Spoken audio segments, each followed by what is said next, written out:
Hello everyone, my name is Shalisa Quinny and here is my 1 year update of moving from New York to Houston, Texas. It's been a long time since I've dropped any type of content like music. I haven't streamed, I haven't done anything. So I'm definitely grateful if you're watching this video right now.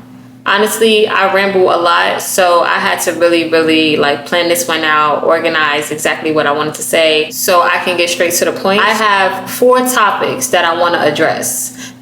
My 4 main topics would be the environment, my livelihood, the people here, and the food here. Those are the main topics that people back home ask me about. They want to know about the weather. They want to know about if I met people out here, if I have friends, or how are my friends that I did meet, or when they see me outside, they're like, where you at and who you with? You don't even know these people. Just the overall environment, the agriculture. So I honestly want to hit those points, but every topic has a crazy story. Not crazy, but every topic has background details that I would love to dive into. However, this video is just a 1 year update.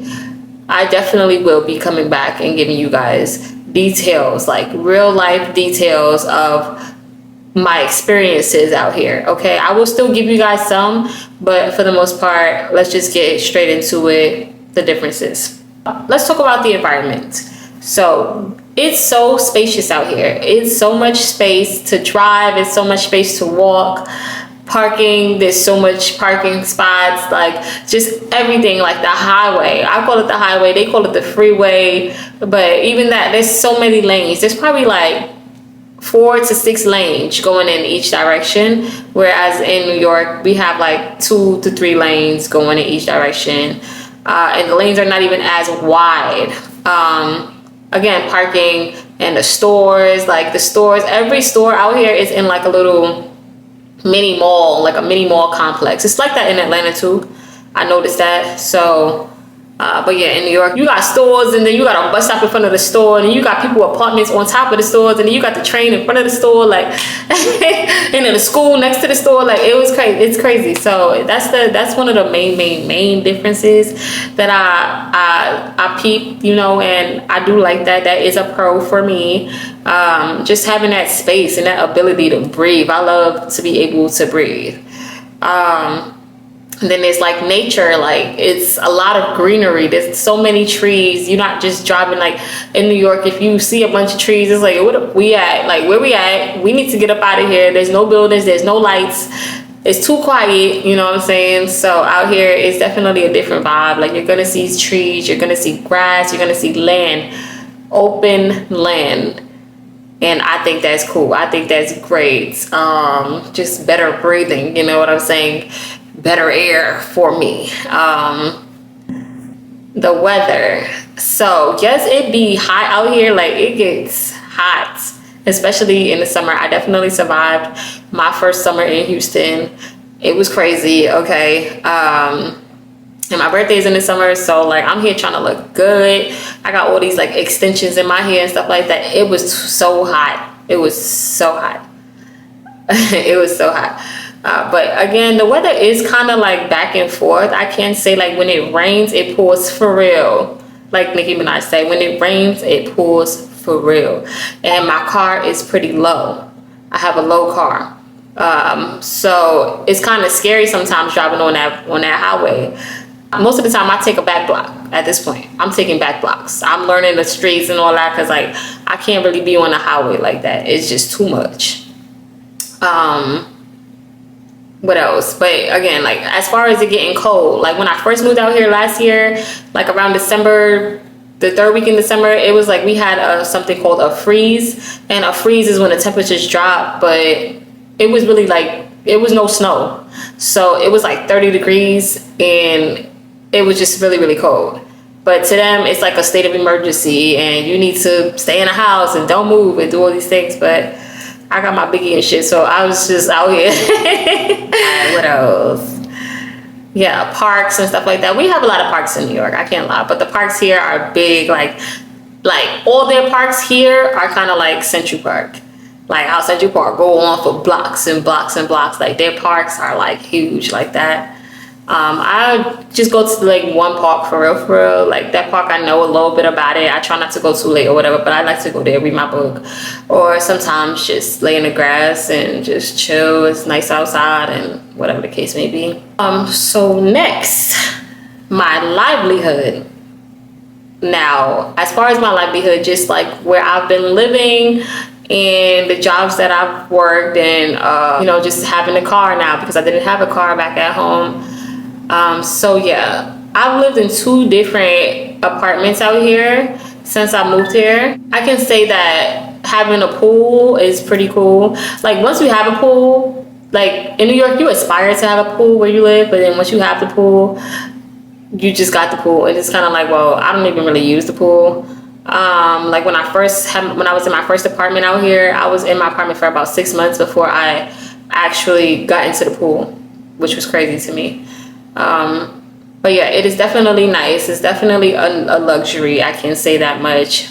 Also just having a parking spot. I always wanted a car in New York, but it was like, yo, I'm not about to play with that. Like street parking, transit officers. Yeah, no, I'm good. So that was that. Jobs. When I first got here, I did not have a job. I did not have a job or a car. Honestly, I didn't have nothing. Like I just had my little idea and that was that.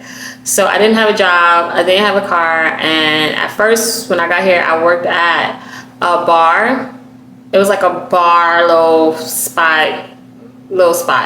But it wasn't really a bar. It was like a restaurant bar. So I wasn't really like being like super mixologist or whatever, but I was, making drinks here and there, like a daiquiri spot. It was a daiquiri spot. So yeah, they was like frozen drinks and stuff like that. Majority of it was just pouring the syrup in the little bin thingy and letting it freeze up so that I can like squeeze it into the cup or whatever. And then just putting in orders for like food. That was cool. It was alright. It was fun and it was money in my pocket, and I was coming home with a lot of tips simply because like they just be like, oh, where you from? Like, oh, your accent is crazy and da da da da. Like, and then me just talking, I be talking to everybody, so I'm just here talking, laughing, making people laugh, and that's just that. So it was cool to come home with tips and stuff like that, but I still didn't have a car. So at the time I had a roommate, and my roommate was like being helpful. Letting me drive their car on nights that I had to go to the bar to work, and then like they would use their car in the daytime, and we kind of just alternated with that, and that was pretty cool. Like that was definitely, it came in clutch, it came in handy for real. So I'm grateful for that.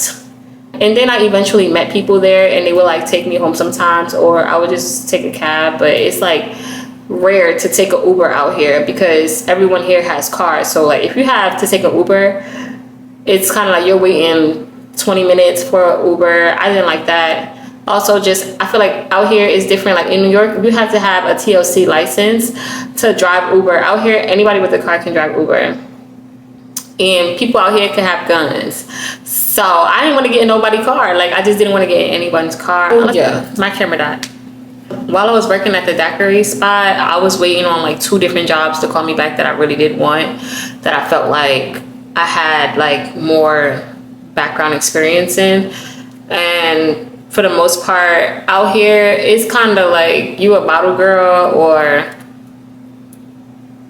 you a freelance artist, you know what I'm saying? And I'm not saying that anything is wrong with it. Like I'm used to just not doing that. Like I'm used to sitting at a desk. I'm used to just, being closed in and being conservative. So it was a big like shift, for me. I was waiting for like the sheriff's office to get back to me, or this hospital, like the biggest hospital in Texas. I did that for like a month at the bar, and then the hospital got back to me and I got the job, and I dipped out because they would, story time, okay? Like I dipped out. That job was crazy, I'm not gonna lie. I want to support Black owned businesses so bad, but then it's just like, oh my gosh. Anyways, so yeah, I got out of that job, thank God, because it was ghetto. That's a story time. Every time I say that's a story time, that's a story time, because we're gonna talk about all of this. Like we're gonna talk about everything. So yeah, that job at the daiquiri spot, a story time. But yeah, I got the job at the hospital or whatever, and they took so long to do like my background stuff, and like they took like a month, and within that month I got called back for the job that I work now. Okay, at the end of the day, like I gotta do what I gotta do. So within that month of them waiting to see what's up, see if I'm cleared and if I'm a criminal and stuff like that, you know, I get it. I had did my drug test and my fingerprints and all that background stuff for the job that I work now. And they got back to me much sooner. And with the job that I work now, I applied to the job 4 months before I even moved to Houston. I kind of forgot I applied for this job, if I'm being honest. But everything happens for a reason. So I ended up leaving the hospital job, and I was really contemplating, because it's like, will I really, like, am I really gonna leave a hospital job? Like, I get free medical, and you know, it's a good career job to work where I work now, which is for an airline. But I didn't know how, like now I know that the airline job is a career job as well. But that wasn't a part of the reason why I actually chose to work the airline job and leave the hospital job. But like, the reason why I chose to just leave the hospital job was because it was a Texas hospital. And I have this thing where, okay, if I don't like something, I'm leaving. So if I didn't like it out here, I'm leaving, I'm going somewhere else. And with the airline job, I can actually like take it with me. Like, I can travel with the same job and just get transfers to different cities and different locations. So that's why I took the job. But then like actually working a job, seeing that it is a good career job. However, I want to not work for anybody. So that's what we're working on right now. You know what I'm saying? So yeah, I did that. I took the airline job.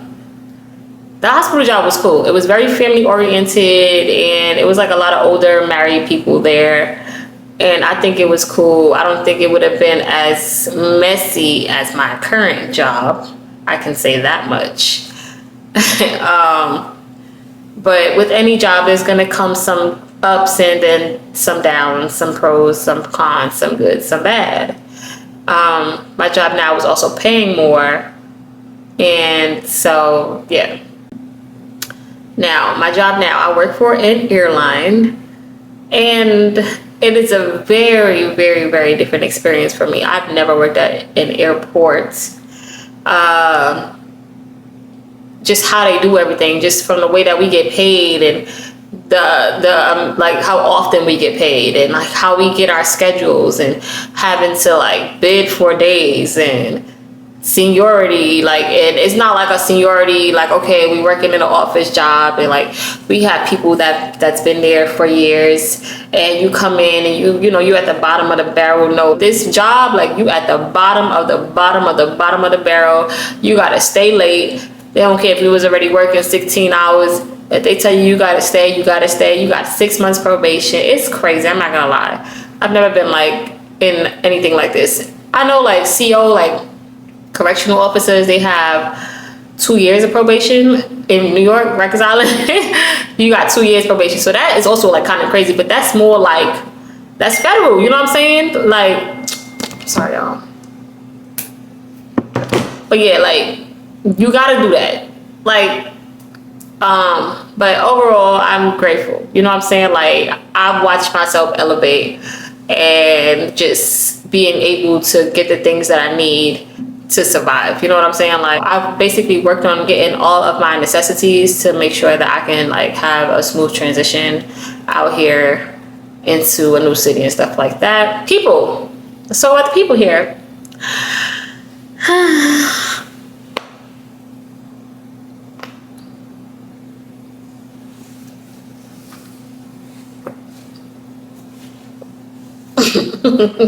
I don't know what to say. They say Southern hospitality. I say that shit is fake. That shit is fake. Like, period. I don't know what else to say. I feel like everyone that I've connected with here genuinely, like, I won't even say that. I'll say majority of the people that I've connected with down here that I'm still able to trust in, they're not from here. They're not from here.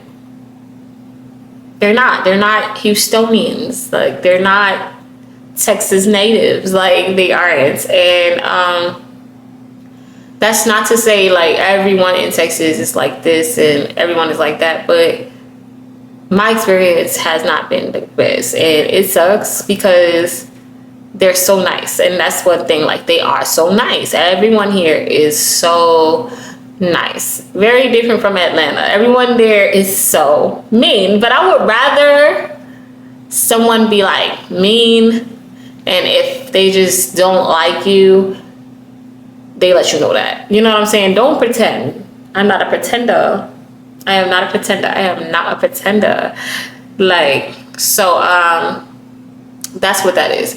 I see a lot of that, and even if it isn't directed towards me, I see it happening around me. So yeah, I kind of just been staying out of the mix, staying low, just removing myself from situations that I feel like they're not gonna get any better. They're not gonna help me get to where I need to be. Okay.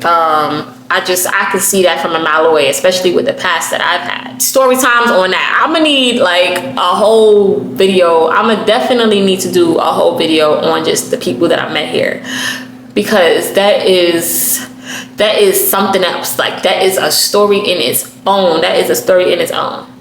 That's gonna probably be the first video that I actually come back and do. I'll show y'all outside the environment or whatever, but while we outside, we're gonna talk about that. Food. Let's talk about the food. Everyone says when you go down south, you know, the food is just crazy, and you know, you're gonna be eating different and you're gonna get big. And I ain't gonna lie, I got bigger, but I'm still eating the same way that I used to eat. I'm just eating more proteins and I'm lifting and stuff like that. But yeah, I still don't eat red meat. It's about to be what, 8 years or 9 years, I forget. But yeah, I still just eat chicken and fish, pasta, rice, potatoes. I just been eating a lot more of it. And like I said, just like working out the right way, doing the right workouts to help me build muscle and gain strength, and like shape my body, tone my body up. So that's what I've been doing.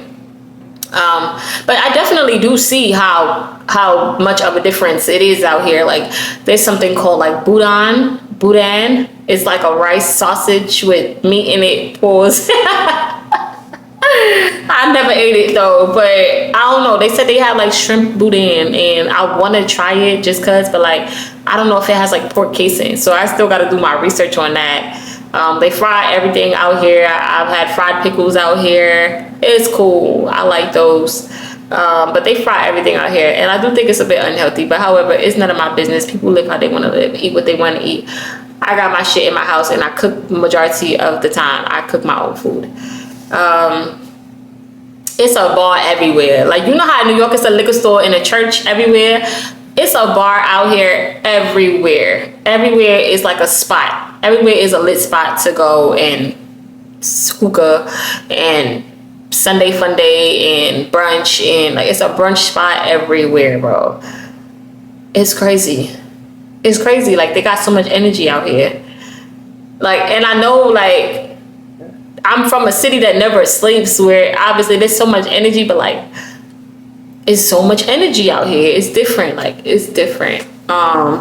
What else about the food? Again, I go to like simple places because, again, I'm not eating like a lot of things. So I do want to try other spots. Like, there is one thing out here called like Papacitos, and like just like a chain of Papas restaurants, and I want to try that because that's like one of the things they say, like, that's the Texas thing, or that's just a down south thing.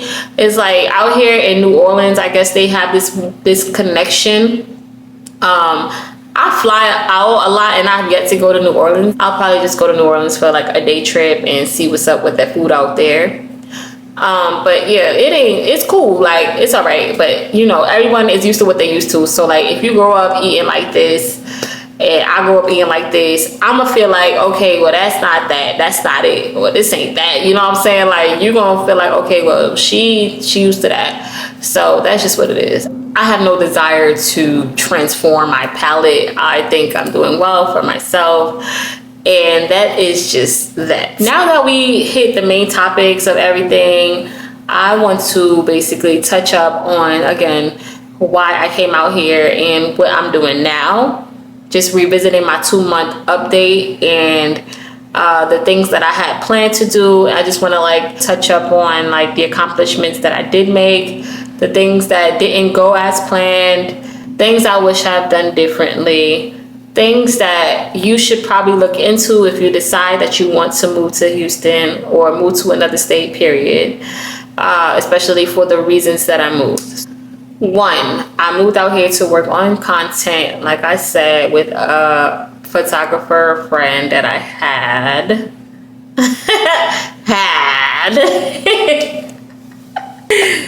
And yeah, initially it started off well. However, like I'm at a point in my life where I'm sure of myself and I'm sure of my work and my abilities to succeed. You know what I'm saying? I'm confident in my craft. So anybody that I work with, I want them to feel as if they are the best at what they do. You know what I'm saying? Because that's just how it's supposed to be. I don't really need anyone to keep telling me that I'm doing this right and I'm doing that right. And obviously everyone is different. Different things drive people to do different levels of work and stuff like that. But at the end of the day, you know, we all have our own things going on mentally and spiritually and emotionally. And I feel like I just can't be interrupted. You know what I'm saying? So me feeling like certain things was interrupting me in my process, I had to remove myself, because me trying to work with someone who isn't mentally or spiritually or emotionally balanced was going to drive me crazy. Now, my intentions and my expectations were what they were, and they were clear from the beginning.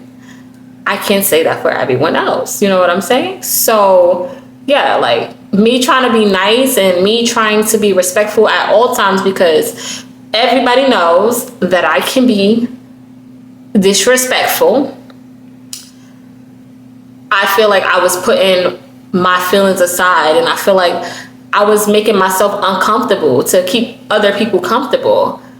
And it's like, how long is this gonna go on? You know what I'm saying? So I had to just like cut certain shit loose. Like it just wasn't gonna work out. And then just like me having to continuously coddle someone who portrays to the world that they are so confident and they're so like just in their own world and like sure of themselves, and they're really freaking not. It's like, yo. And then like me being how I am, like I'm very straightforward and I'm very blunt, and then my tone is a little rough sometimes. So it's like, okay, well, me expressing certain things sometimes comes off as if I'm being rude or I'm being disrespectful when I'm really not. And to a person who isn't secure in themselves, that can be like really detrimental to a business. You know what I'm saying? So that's just what it was. It was just a lot of me like walking on eggshells, and like it was just too much. And then I started to feel unsafe. You know what I'm saying? Like when I start to feel unsafe, like I'm like, okay, I'm scared for my life, my precious life. Me, I'm out. I do not care. I do not care what the situation is. I don't care how much money I put into something. I don't care. I'm going to save myself. And that's what a lot of people fail to do. They don't want to save themselves. They want other people to save them. And it's not going to happen. It's never going to happen. So you have to talk to yourself, talk to God, and put in that work. Because if you don't do it, then it's not going to happen for you. And that's just the reality of the situation. And me telling people that made me a bitch, or made me like disrespectful, or made me rude. Like I could give a damn. Let me be the biggest bitch you know. The one thing you're going to get out of me is the truth. So that's just that. Like, so a lot of things that I was working on out here didn't even get completed, and if it got completed, it got completed incorrectly. And then if I was to say, oh, this is not it, this is not right, or I don't like this, can you change this, can we alter that, can we do this, it's like, okay, well, now the work is getting pushed to the side because they're either like discouraged about it, or, you know, whatever the case may be. But it was very unorganized, and I can't blame anybody but myself, because I really just like kind of like randomly just changed my whole plans from moving to Atlanta to come out here. I can't blame anybody for that, but me making mistakes doesn't mean I have to sit and sulk, you know what I'm saying? So life goes on, as you can see, and I'm living well. So I can't do nothing about that, you know what I'm saying? Like, all I can do is be my best self for myself and the people around me that I care about and that truly care about me. Even the people that don't care about me, I would never stoop to certain people's levels, because I have bigger plans, and God has bigger plans for me. I know that. So that was that. And yeah, I've just been basically trying to balance out my mental, my emotions, me trying to live a whole new life, and like really again still get my shit in order. Like, I'm not just out here living for free, I still have to go to work. So like having to work, and like the schedule changes, and like just having to handle my business as a human being, and then still trying to be like the best creative and the best artist and the best, you know, everything that I can be outside of me trying to survive. So yeah, I had to choose. Like, it's like I have to choose at this point. I am really not Superwoman. Like, as much as I know I can do everything, I can't do it all at once. So I had to choose, and safety first. That's just that. Safety first, health first. So yeah, I'm in the gym. I'm going to the gym every other day. I go to the gym. I go to the gym 3 days a week. Sometimes 4. I do more praying. I pray a lot more. So that's just what it is for me. And I'm not gonna give up on my dreams. I'm not gonna give up on my goals, but I have to reroute, and I have to actually take my time this time, because me being impulsive, or me trying to move so fast, how I usually do in many situations in my life, you know, just trying to do things differently. You keep doing things the same way, you're gonna get the same outcome. So yeah, like, I'm staying put, I'm chilling, I'm cooling out, I'm cooling down, I'm getting my mind right, I'm working my way back up mentally and spiritually before I can make another move. And that's just what it's gonna be. In the time being, I've been able to get away from a crazy roommate. I've been able to get away from a jealous, you know, envious person. I've been able to break out of depression states, and I've been able to uplift myself. So that's my main focus right now. And that's what I'm gonna continue to do until I can do more. And that's just what it is. Things I wish I did before I moved out here was actually like think about the possibilities of things not going as planned. Think about what could go wrong. Think about these things, because I'm usually like, I used to be pessimistic. Like, I used to be so pessimistic, and I would always think about the things that would go wrong. And people still sometimes be like, oh, you always think the worst of things. But honestly, you got to think about the what ifs. But yeah, like, because what happens when things don't go as planned? What do you do then? There's been times where I really felt lost. There's been times where I would just cry and cry and cry, but I do cry a lot, so I guess that doesn't count, right? I don't know. But yeah, like, there's been times that things just didn't seem like it could get any better, or it can get any worse. So that's really what that was for me. That's really what it is for me. Just have backup plans. And that's not to say you don't believe in what you are doing. It's just you want to be prepared for anything. You want to be prepared for anything. You do. And you don't want to have to depend on people for certain things. I'm out here without any family. like I said, I know one person here that I've known from home, but I can't say like two people that I know from home actually moved out here recently, and we always been cool, you know, even miles and miles away. So like stuff like that, it brings me back home. It makes me feel grounded. I speak to my family often. I speak to my cousins every day. Just stuff like that. I've probably been to New York twice since I've been out here, and one cousin came out here to visit me, and one friend or two friends came out here to visit me. But other than that, like, I've really still just been out here by myself. Make sure you have more than one reason to move. It can't just be one reason that you're moving somewhere. Even though I said in the beginning, like, I know it's only one reason, but that reason is more than enough of a reason to come. It was more of me just trying to take a chance on myself, but not me thinking like I'm taking a chance on myself, but I'm also taking a chance on someone else that I obviously didn't know as much as I thought I did. You know what I'm saying? Trust your discernment. Like, make sure you're paying attention to who you have around you, who's in your space. Make sure you pay attention to how people talk to you, the words that they choose to say to you, the way that they look at you. Like, honestly, pay attention to all of that. Pay attention to how you see people out here treating other people out here that they've known for a long time. Pay attention to that, okay? And you will definitely be good. You will definitely be good. And that's anywhere you go. Make sure you pay attention to how people treat their people, because they will definitely do it to you. Period. All I can do is be the best that I can be, which I have been. Everyone looking from the outside, congratulating me and like, oh, you're doing so good out there, and I'm just so proud of you, and all these things. And I ain't gonna lie, I'm not doing what I wanted to do, but I'm doing what I should do. And I feel like I'm doing what I'm supposed to do. Like, I'm really doing what I'm supposed to do. And I cannot be any more grateful for that.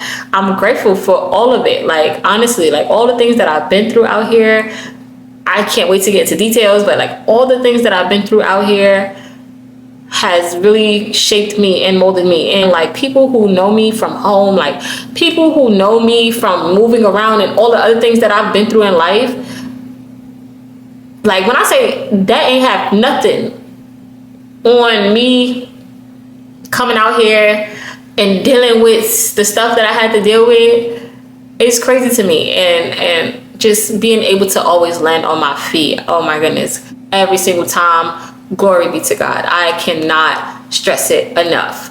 I'm super grateful. So that is what it is. That's what it's gonna be. I kind of like Texas now. Halfway through the year, I was like, okay, I'm out of here. I'm ready to go. I'm going to Atlanta. Bye. I'm done. Got to transfer for my job. All of that. Like, I was done. I was so done. In June, right after my birthday, I had got to transfer with my job to Atlanta. And if I would have got the place that I wanted to live, I would have been in Atlanta right now. But I'm glad that I'm here. I'm glad that I stuck it out. Everything happens for a reason. And I'm here for a reason. I know it. I feel it. So I'm going to chill out. I'm going to relax. And I'm going to just continue doing what I got to do. I know that everything will fall into place. That was my 1 year update. I will definitely be back with all of the details. We're going to do story time on everything. The experiences in depth. I'll show you guys the area. I'll drive around. We'll go to like my favorite spots to eat food and stuff like that. This is the real start of what's to come while I'm out here in Texas until my next adventure, of course. Thank you guys for tuning in. My name is Jaleesa Quinique. Like, comment, and subscribe.